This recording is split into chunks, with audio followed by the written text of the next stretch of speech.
And I wonder what it feels like to belong to the public. My goodness, I guess I feel the same way as the Tower of London. America. Jayne Mansfield is dead. Here with ex-husband Mickey Hargitay and their 2 children.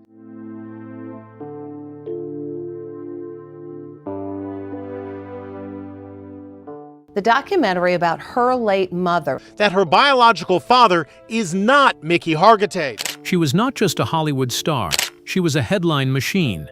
Jayne Mansfield lit up the silver screen with her platinum hair, her daring stunts, and a knack for scandal that made Marilyn Monroe look cautious. But behind the camera flashes and the glamorous parties, Jayne's story was darker than anyone realized. Her sudden death at just 34 shocked the world and left behind rumors that refused to die even decades later. Some say she was cursed, others insist she was a victim of her own pursuit of fame, and now, with new revelations from her own daughter, the truth about Jayne Mansfield is being rewritten all over again. What really happened to Hollywood's most photographed blonde? And why does her story still spark controversy today? Jayne Mansfield's story did not start in the spotlight of Hollywood. It began in Bryn Mawr, Pennsylvania, where she was born Vera Jane Palmer on April 19, 1933. Her childhood was shaped by tragedy when she lost her father to a sudden heart attack at just 3 years old, an early loss that would leave a mark on her for life. Her mother remarried and moved the family to Texas, where Jayne spent most of her youth. From the start, she stood out, not just because of her looks, but because of her determination. Unlike many young girls of her time, Jayne was not content to simply dream about stardom. She set out to make it happen, no matter what obstacles were in the way. Even as a teenager, Jayne showed an ambitious streak that shocked the people around her. She studied violin, piano, and voice, trained in drama, and was said to have had an IQ well above average. She was not the ditzy blonde the studios would later try to sell to the world. In fact, she spoke several languages and read Shakespeare for fun. But she also understood something most aspiring actresses did not. In Hollywood, talent alone was not enough. Image mattered, headlines mattered, and if she wanted to be famous, she had to give people a reason to look her way. At just 17, Jayne married Paul Mansfield, her first husband, and gave birth to her first child, Jane Marie. But instead of settling down into family life, she doubled down on her dreams. She began entering beauty contests, winning crowns, and using her striking looks to open doors. She moved to Los Angeles, took acting classes, and posed for modeling gigs wherever she could find them. By the early 1950s, she was beginning to generate attention, but not for the reasons she hoped.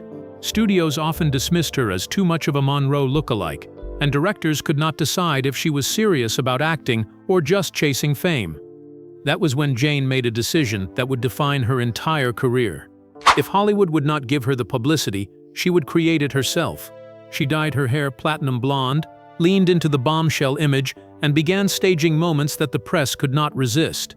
In 1955, she posed for Playboy, instantly making her one of the most talked about newcomers in Hollywood. Hugh Hefner himself credited her appearance in the magazine with helping launch its success. Suddenly, Jayne was on the radar of every casting director in town.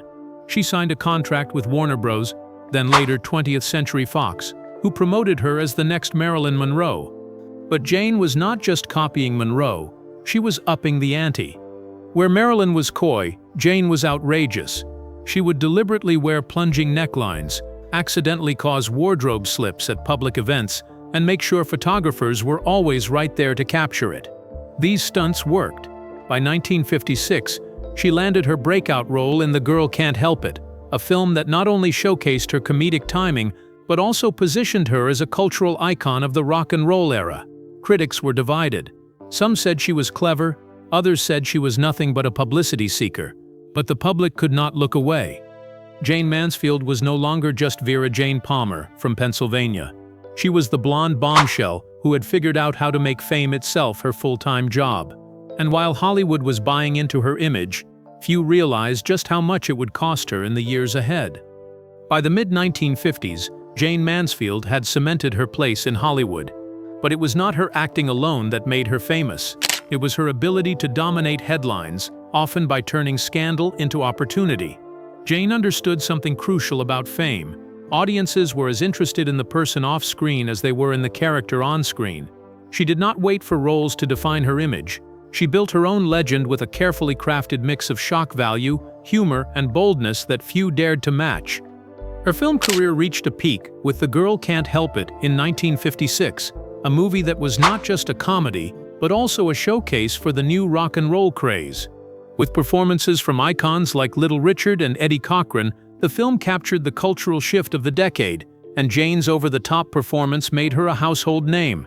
She followed it with Will Success Spoil Rock Hunter, where she parodied the very idea of the blonde bombshell, showing audiences she was more self-aware than critics gave her credit for. For a while, it seemed Jayne might transcend the stereotype and carve out a unique place in Hollywood. But the studios quickly decided that her real value was not in nuanced performances.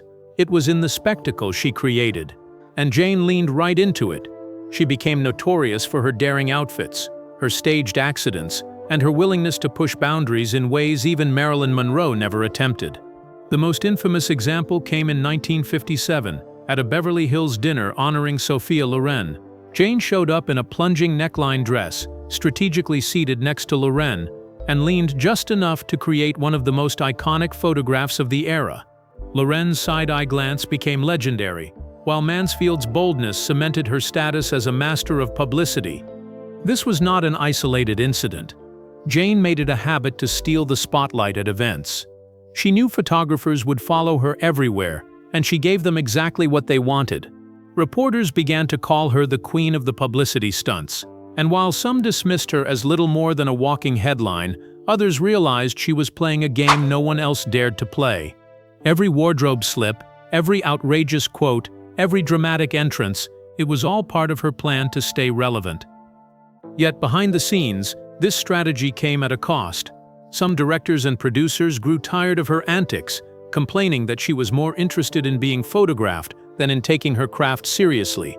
Critics began labeling her a gimmick, and roles that might have shown off her actual acting abilities slipped through her fingers. The Hollywood system, quick to exploit her image, did not want Jayne the actress. They wanted Jayne the scandal. And though she was intelligent enough to know this, she also recognized that pulling back could make her disappear entirely. By the late 1950s, she had become as famous for her personal life as she was for her films. Stories about her pets, her lavish pink mansion, and her bizarre publicity stunts filled newspapers. She was everywhere, but she was also trapped by the very persona she created. What started as a clever way to break into Hollywood had turned into a full-time performance she could not escape. And if her public stunts raised eyebrows, her private life raised even more. Because Jayne's relationships were just as explosive, complicated, and headline-worthy as her career. If Jayne Mansfield's professional life thrived on scandal, her personal life was no different. From the moment she arrived in Hollywood, she was determined to live large, love passionately, and never hide from the headlines.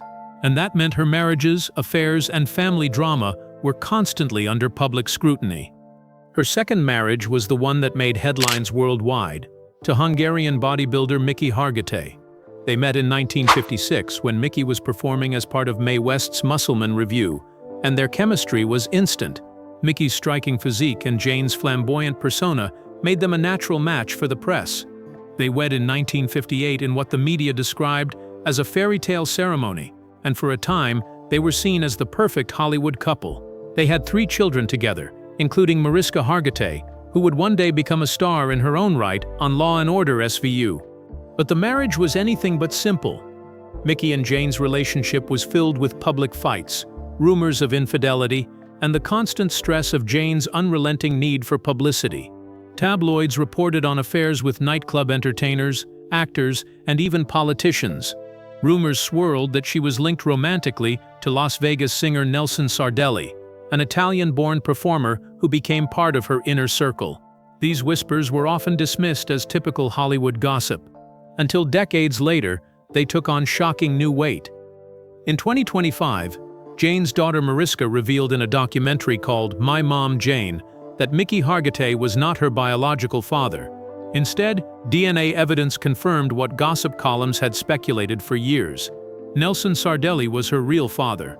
The revelation stunned fans, not only rewriting Mariska's own identity, but also adding a new layer of complexity to Jayne's legacy. For decades, Mickey had been celebrated as the strongman husband and the father of Jayne's children, but this disclosure showed just how tangled Jayne's personal life truly was. It also revealed the extent to which Jayne had lived in a world of secrets, carefully managing her public image while her private reality told a different story. Her third marriage, to director Matt Cimber in 1964, was equally turbulent. Cimber directed her in plays and films, but their relationship was stormy, filled with clashes over her career choices. They divorced in 1966, just a year before her untimely death. Beyond her marriages, Jayne's name was constantly linked to other men, from Hollywood insiders to European aristocrats, fueling her reputation as a woman who lived without boundaries when it came to love. What these relationships revealed was not just Jayne's appetite for passion, but also her constant battle to be taken seriously. Men in her life often tried to control her career or rein in her antics, but Jayne pushed back, determined to live on her own terms. Yet the chaos of her personal life mirrored the decline of her professional one. By the mid-1960s, her marriages were in ruins, her career was losing momentum, and the line between her public and private scandals had completely blurred. And as her star began to fade, Jayne turned to riskier choices to keep her name alive, choices that would take her from Hollywood stardom to the nightclub circuit, and ultimately toward tragedy. By the early 1960s, the bright spotlight that once followed Jayne Mansfield everywhere had begun to dim. Hollywood, always hungry for the next big thing, was already shifting toward new faces and fresh trends. The carefully crafted bombshell image that had made Jayne a star was now working against her. Producers began to see her not as a versatile actress, but as a one-note caricature, and the roles that had once come easily were slipping away. The queen of publicity stunts had become typecast in a role she could no longer escape. Jayne fought to stay relevant. She accepted offers in Europe, starring in low-budget foreign films that lacked the polish of her Hollywood hits. While these projects paid the bills, they did little to elevate her career. In many cases, they were criticized as cheap imitations of the roles that once made her famous. She also took to nightclub performances, where she would sing, dance, and joke with audiences, often playing up her bombshell persona. The nightclub circuit kept her in the public eye, but for a star who once headlined major studio productions, it was a steep fall from grace. Then came Promises. Promises, in 1963, a film that would cement her as both daring and desperate. The movie featured one of the first instances of a mainstream Hollywood actress appearing unclothed, sparking outrage, censorship battles, and endless tabloid headlines. In some cities, the movie was outright banned, while in others, audiences lined up to see what all the fuss was about. Jayne defended the project, claiming she was tired of being seen as nothing more than a punchline.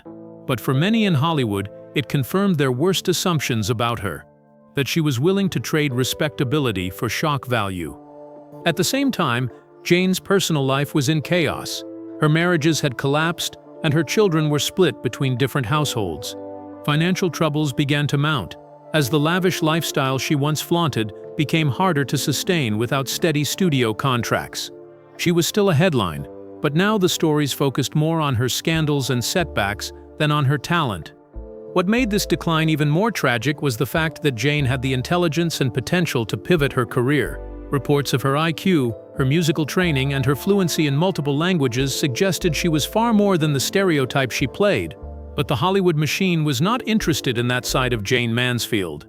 Once an actress was branded as a bombshell, there was no turning back. The very image that made her a star was now suffocating her. By the mid-1960s, she was performing in increasingly small venues, appearing in exploitation films, and chasing the kind of attention that once came naturally. Friends and colleagues noticed a shift. Jayne seemed tired, worn down by years of trying to keep up with the larger-than-life persona she had created. For a woman who once commanded red carpets and movie premieres, the reality of hustling for nightclub gigs was a painful reminder of how quickly Hollywood could discard its stars. Yet Jayne never stopped trying. She believed another big break was always around the corner, even if the world had largely moved on. That determination, mixed with her relentless appetite for attention, pushed her into situations that carried greater risks. And it was during this difficult final stretch of her career that fate dealt its harshest blow. Because if Jayne's life was defined by spectacle, her death would become the most shocking spectacle of all. On June 29, 1967, Jayne Mansfield's story came to a sudden and horrific end. She was traveling late at night on U.S. Route 90 near Slidell, Louisiana, after finishing a nightclub performance in Mississippi. In the car with her were her companion Sam Brody, her driver Ronnie Harrison, and 3 of her children, Miklos, Zoltan, and little Mariska, who was just 3 years old at the time. The children were asleep in the back seat when the Buick Electra they were riding in crashed into the rear of a tractor trailer that had slowed behind a mosquito-spraying truck. The impact was catastrophic. Jayne, Brody, and the driver were killed instantly. Miraculously, all 3 children survived with only minor injuries, though Mariska was left with a scar that she still carries to this day. The tragedy stunned the world, not only because of Jayne's youth, she was just 34, but also because of the shocking rumors that followed. Within hours, newspapers began reporting that Jayne had been decapitated in the crash. Photographs of the wreck, which showed a blonde wig among the twisted metal, fueled the gruesome speculation. For decades, the myth persisted, cementing itself as one of Hollywood's darkest urban legends. The reality, according to the coroner's report, was less sensational but no less tragic. Jayne suffered massive head trauma, but she was not decapitated. The wig spotted in the photos had been mistaken for her scalp, and tabloid exaggerations did the rest.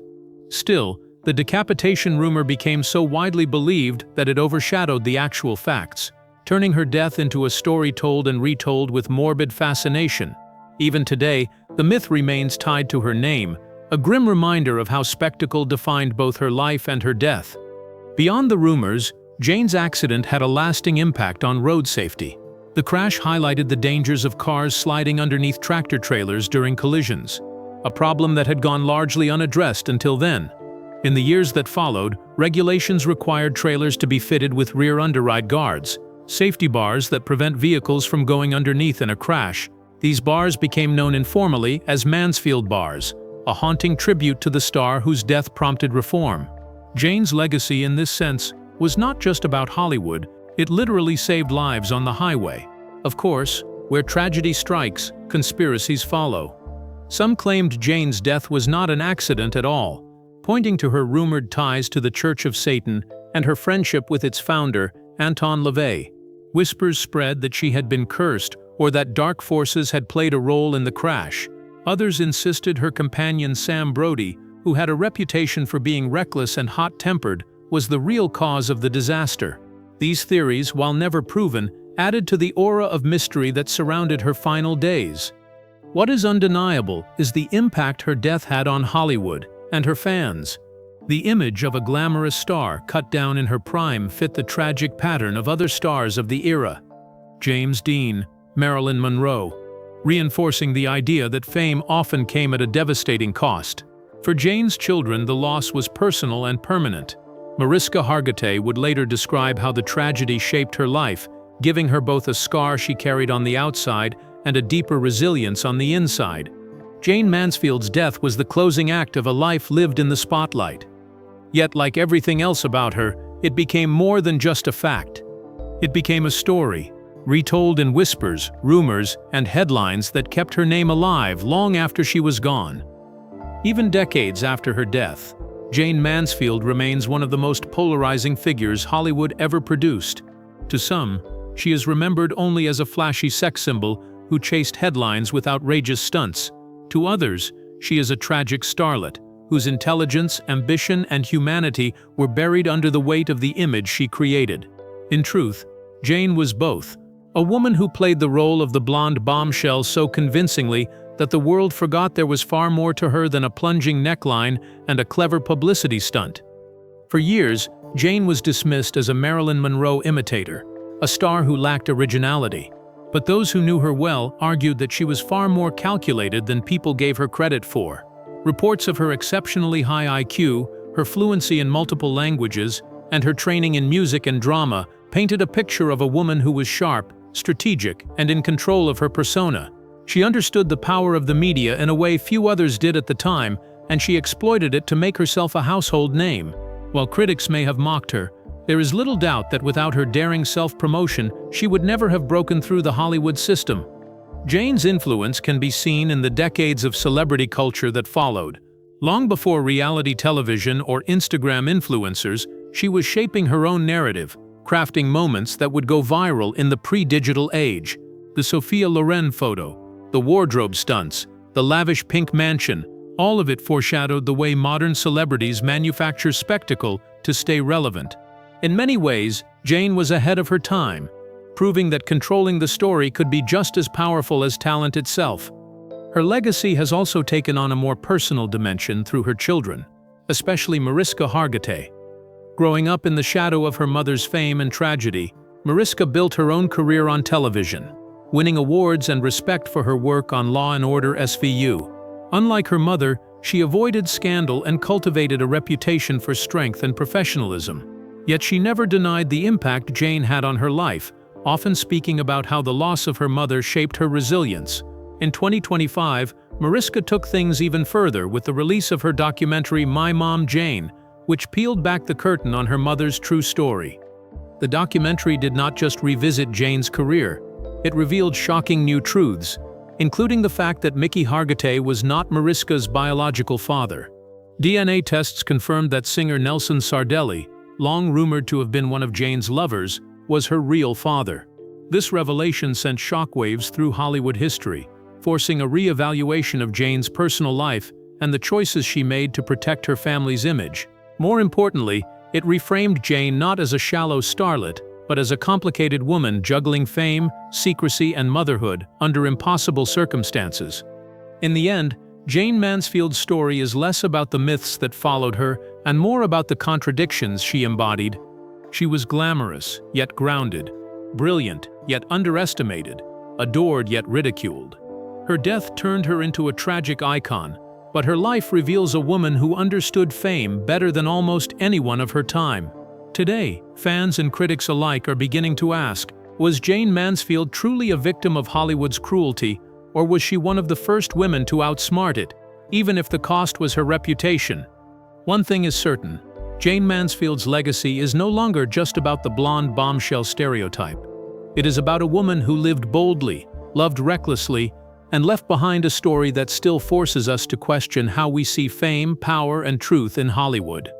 If you found this story fascinating, make sure to hit that like button and let me know in the comments what you think is the real legacy of Jayne Mansfield. Was she a victim of Hollywood's cruelty, or one of the first women to play its game on her own terms? And don't forget to subscribe for more untold Hollywood stories that reveal the truth behind the glamour.